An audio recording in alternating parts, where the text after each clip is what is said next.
Бисмиллахиррахманиррахим. Алланың атымен бастаймыз. Адамға түкірме деген сөздің түпкі мағынасы неде? Аңыз қиссаларда іблістің жаман әдеттерінің бірі түкіру деп айтылады. Әлімсақта аспанға түкіремін деп Тәңірді ренжіткен екен.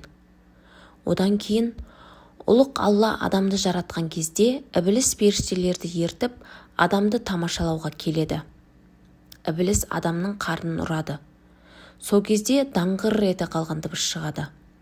Ібліс: ішің даңғырлақ екен, сірә мақтаншақ боларсың. Бүкіл өмірің осы қарныңды тойдырумен өтер деп қарынға түкіріп жібереді.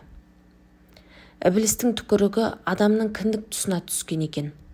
Ұлық Алла Жибірейілге: іблістің түкірігін алып таста деп бұйырады. Жибірейіл түкірік түскен жерді ойып алып тастайды. Ойылған жерден адамның кіндігі пайда болады. Ұлық Алла кіндіктен ойылып алынған бір шөкім балшықтан итті жаратады. Ит осылайша әлімсақтан адамның серігіне айналады. Ит адамның кіндік балшығынан жаралған соң терісі түксіз, жалаңаш болыпты. Іблістің бойында қызғаныш оянып, адамға кектенеді.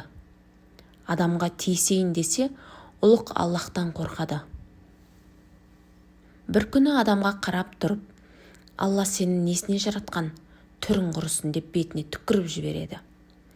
Сол сәтте ит адамды қорғап, ібліске тап береді.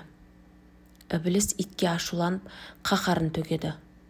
Іблістің қаһарынан ит тоңып, өліп қалады.